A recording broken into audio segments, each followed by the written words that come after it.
હમણાં થોડા વખત પહેલા કિચન સિરીઝ લાઈવ રેસીપી વિડીયોમાં મેં તમારી સાથે શેર કરી હતી સાઉથ ઇન્ડિયન સાંભારની રેસીપી અને સાઉથ ઇન્ડિયન રસમની રેસીપી. તો ઘણા બધા વ્યુઅર્સની એવી ડિમાન્ડ આવી કે સાઉથ ઇન્ડિયન સાંભાર મસાલા પાવડર અને રસમ મસાલા પાવડરની રેસીપી શેર કરો. સાંભાર અને રસમ બંને આપણે ચાખેલા છે અને તેનો ટેસ્ટ કેટલો ડિફરન્ટ હોય છે, તે બનાવવાની રીત કેટલી અલગ છે, આપણને બધાને ખબર છે. પરંતુ તે જ રીતે તેમાં સાંભાર મસાલા પાવડર અને રસમ મસાલા પાવડર બનાવવામાં વપરાતા ઇન્ગ્રીડિયન્ટ્સ છે તે થોડા સેમ છે, થોડા અલગ અલગ છે. પરંતુ આ દરેક વસ્તુનું પરફેક્ટ માપ હોય ને ત્યારે જ સાંભાર મસાલા પાવડર અને રસમ મસાલા પાવડર બંને અલગ ટેસ્ટના અને એકદમ ફ્લેવરફુલ બને, જે સાંભાર અને રસમને એકદમ સરસ ટેસ્ટ અને ફ્લેવર આપે છે. તો આજના વિડીયોમાં હું તમને સાંભાર મસાલા પાવડર અને રસમ મસાલા પાવડરની પરફેક્ટ ઓરિજિનલ સાઉથ ઇન્ડિયન રીત બતાવીશ, જેથી આ રીત જોઈ અને તમે આ જ મેઝરમેન્ટથી તમે બનાવશો ને એટલે પરફેક્ટ સાંભાર મસાલા પાવડર અને રસમ મસાલા પાવડર ઘરે બનશે અને વળી તે બનાવી અને લાંબો સમય સાચવી પણ શકાય છે. સાઉથ ઇન્ડિયન સાંભાર મસાલા પાવડર બનાવવા માટે ગેસની લો ફ્લેમ પર પેન ગરમ કરવા રાખી તેની અંદર 1/4 કપ અને વજનમાં 25 ગ્રામ આખા સૂકા ધાણા ઉમેરી દેવાના. ફ્લેમ લો રાખી અને આ ધાણાને એવી રીતે શેકવાના કે તેનો કલર ચેન્જ ન થાય અને અંદરથી મોઇસ્ચર છે ને તે દૂર થઈ જાય, એટલે કે કચાશ દૂર થઈ જાય. લગભગ 1 થી 1.5 મિનિટ આ રીતે ધીમા ગેસે શેકવાથી હવે કલર છે ને તે જુઓ ગ્રીનમાંથી થોડો એવો ડાર્ક થયો છે અને ધાણા શેકાવાની એકદમ સરસ સુગંધ આવવાની સાથે તે ચલાવવામાં એકદમ હળવા અને ક્રિસ્પી લાગે છે. તો આ સમયે ગેસ પરથી પેનને ઉતારી આ બધા ધાણાને એક ડીશમાં કાઢી લેવાના. ફરીથી એ જ પેનને ગરમ કરવા રાખી તેની અંદર અડધી ટીસ્પૂન જીરું, 1/4 ટીસ્પૂન સૂકા મેથી દાણા, અડધી ટીસ્પૂન આખા કાળા મરી, અડધી ટીસ્પૂન કાળી રાઈ, 1 ટીસ્પૂન અડદ દાળ, 1 ટીસ્પૂન ચણા દાળ અને 1 ટીસ્પૂન તુવેર દાળ ઉમેરવાની. બધાને મિક્સ કરતા જઈ અને ગેસની સાવ લો ફ્લેમ પર એ રીતે શેકવાના કે તે એકદમ ક્રિસ્પી કડક થઈ જાય, સાથે તેના ફ્લેવર છે ને તે ઉભરી અને બહાર આવે. સાંભાર મસાલા પાવડરમાં ઘણા લોકો છે તે તુવેર દાળ નથી ઉમેરતા, પરંતુ ઉડીપી સાંભાર મસાલા પાવડરની અંદર તુવેર દાળ ઉમેરવામાં આવે છે, જે સાંભારની થિકનેસ વધારે છે. લગભગ 1 થી 1.5 મિનિટ શેક્યા પછી અહીં જુઓ અડદની દાળનો કલર ચેન્જ થવા લાગ્યો છે. સાથે જ બધા મસાલા શેકાવાની સાથે સૂકા મેથી દાણા છે ને તે પણ ગોલ્ડન બ્રાઉન થવા લાગ્યા છે. બસ આ સમયે બધા મસાલા અને દાળ શેકાવાની સુગંધ આવવાની શરૂઆત થઈ ને એ સમયે તેમાં 10 ગ્રામ મીઠા લીમડાના પાન એટલે કે કરી પત્તા ઉમેરવાના. પાનને શેકાતા સમય નથી થતો, પરંતુ આ પાન છે ને તે આ સાંભાર મસાલા પાવડરમાં ઉમેરીએ ને તો સાંભારને એકદમ ફ્લેવરફુલ બનાવે છે. લગભગ વધારે 30 સેકન્ડ જ શેકતા ક્રિસ્પી આ મીઠા લીમડાના પાન થઈ જાય ને એટલે આ સમયે બધું વસ્તુને સરસ સુગંધ આવવા લાગશે. તો પેનને ગેસ પરથી ઉતારી લેવાની અને શેકેલા ધાણામાં આ બધા શેકેલા મસાલાનું મિશ્રણ ઉમેરી દેવાનું અને ઠંડા થવા દેવાના. ફરીથી એ જ પેનને ગેસની લો ફ્લેમ પર ગરમ કરવા રાખી તેમાં 30 ગ્રામ કશ્મીરી સૂકા લાલ મરચાં ઉમેરવાના. મરચાંના મેં ડીટીયા અલગ કાઢી લીધા છે. તે પછી તેનો વજન કરતા 30 ગ્રામ સૂકા કશ્મીરી લાલ મરચાં લીધા છે. કશ્મીરી મરચાંને લીધે આ સાંભાર મસાલાનો કલર સરસ આવે છે, પરંતુ તેમાં તીખાશ નથી હોતી. માટે જો આ મસાલો વધારે તીખો કરવો હોય ને તો કશ્મીરીની સાથે તીખા સૂકા મરચાં પણ ઉમેરી શકાય છે. ગેસની લો ફ્લેમ પર આ સૂકા મરચાંને થોડી વાર શેકાવા દેશું, જેથી અંદર મોઇસ્ચરનો ભાગ હોય ને તો તે દૂર થઈ જાય. જેમ જેમ તે શેકાતા જશે ને તેમ તે સાઈઝમાં થોડા ફૂલશે. લગભગ 2 મિનિટ શેક્યા પછી એકદમ સરસ શેકાવાની સુગંધ આવશે. તેમાંથી નીકળેલા બી છે ને તે ડાર્ક ગોલ્ડન બ્રાઉન થવા લાગશે. બસ આવા મરચાં શેકાઈ જાય ને એટલે તેને ગેસ પરથી નીચે ઉતારી લેવાના અને બીજા મસાલા સાથે ઉમેરી દઈ સાવ બધું ઠંડુ થવા દેવાનું. લગભગ 10 થી 15 મિનિટ પછી મસાલા સાવ ઠંડા થઈ ગયા છે. અંદર જરા પણ વરાળ ના રહેવી જોઈએ. હાથથી અડતા પણ એકદમ ક્રિસ્પી થઈ ગયા છે. તો હવે તેને પીસવાના છે. મિક્સરના જારમાં ઠંડા થયેલા મસાલામાંથી પહેલા સૂકા મરચાં છે ને તેને ઉમેરી દેવાના.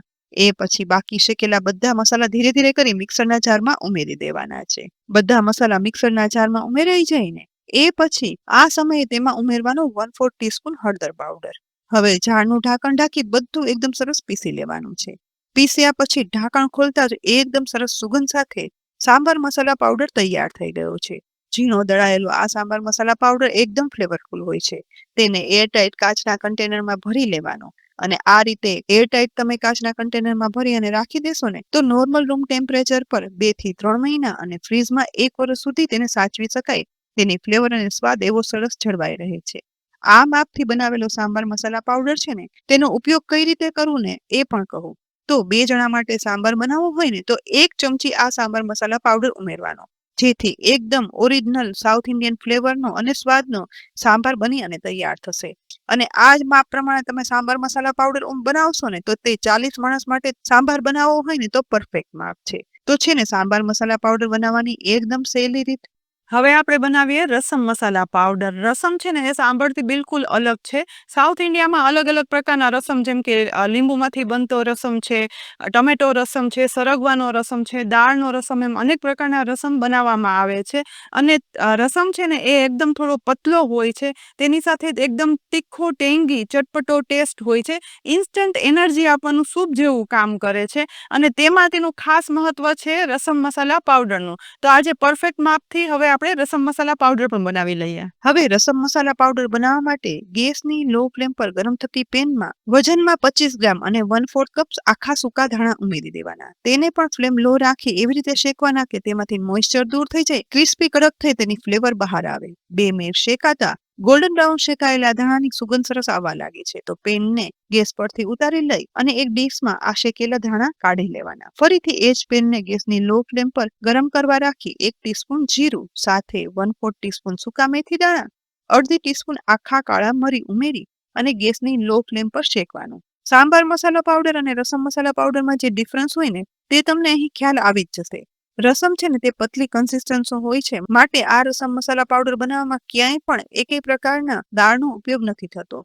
હા, પ્રદેશ પ્રમાણે ઘણી જગ્યાએ આ મસાલો બનાવવામાં દાળનો ઉપયોગ કરાતો હોય છે, પરંતુ ઓરિજિનલ ઉડીપી રસમના રસમ મસાલા પાવડરમાં દાળનો યુઝ નથી થતો. લગભગ 1 જ મિનિટમાં જીરું મેથી શેકાય, તેનો કલર ચેન્જ થઈ સુગંધ આવવાની શરૂઆત થાય ને એટલે આ સમયે તેમાં 10 ગ્રામ કરી પત્તા એટલે કે મીઠા લીમડાના પાન ઉમેરી દઈ અને શેકવાના છે.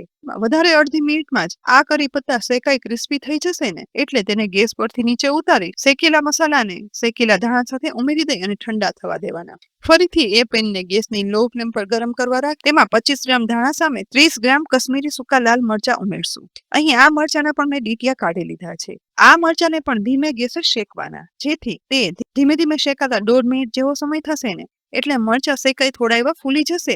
તેની અંદરથી મોઇસ્ચર જતું રહેશે, એકદમ ક્રિસ્પી કડક થઈ અને ચલાવવામાં હળવા લાગશે. આ સમયે તેને પણ ગેસ પરથી નીચે ઉતારી લઈ શેકેલા બીજા મસાલા સાથે ઉમેરી દઈ અને આ મિશ્રણને સાવ ઠંડુ થવા દેવાનું. 10 થી 15 મિનિટમાં આ બધા મસાલા અંદર સુધી સાવ ઠંડા થઈ ગયા હશે. બસ આ સમયે તેને પીસવા માટે સૌથી પહેલા શેકાયેલા સૂકા લાલ મરચાથી ને તે મિક્સર જારમાં ઉમેરશું. એ પછી બાકીના બધા મસાલા પણ ઉમેરી દેવાના. હવે ઉપરથી 1/4 ટીસ્પૂન હળદર પાવડર અને 1/4 ટીસ્પૂન હિંગ ઉમેરશું, જેથી આ મસાલા પાવડર છે ને તે એકદમ ફ્લેવરફુલ બને. જારનું ઢાંકણ ઢાંકી બધું એકદમ સરસ પીસી લેવાનું. અહીં પીસ્યા પછી જુઓ એકદમ ફ્લેવરફુલ રસમ મસાલા પાવડર બની તૈયાર થઈ ગયો છે.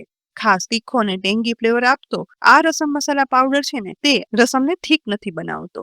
અને આ રસમ મસાલા પાવડરને બનાવી એરટાઇટ કન્ટેનરમાં ભરી અને સાચવી લેવાનો છે, જે નોર્મલ રૂમ ટેમ્પરેચર પર 2 થી 3 મહિના અને ફ્રીજમાં 1 વર્ષ સુધી એવો સારો જળવાઈ રહે છે. અને જ્યારે પણ રસમ બનાવવો હોય ને ત્યારે 2 વ્યક્તિ માટે રસમ બનાવવા માટે 1 ચમચી આ રસમ મસાલા પાવડર ઉમેરવાનો. અને આ માપ પ્રમાણે તમે રસમ મસાલા પાવડર ઉમેરશો ને તો તે 35 થી 40 વ્યક્તિને થઈ શકે ને તેટલો રસમ બનાવી શકે છે.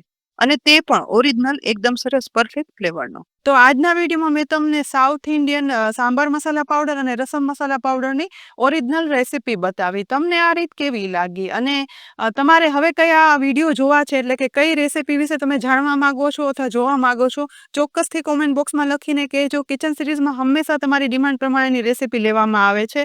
સાથે જ આવી અનેક ઉપયોગી રેસીપી જોવા માટે કિચન સિરીઝ યુટ્યુબ ચેનલને સબસ્ક્રાઇબ કરી લેજો. અમારા ફેસબુક પેજ અને ઇન્સ્ટાગ્રામ પેજને પણ ફોલો કરવાનું બિલકુલ ના ભૂલતા. આવતીકાલે ફરી મળશું એક નવી રેસીપી સાથે. ત્યાં સુધી આવજો.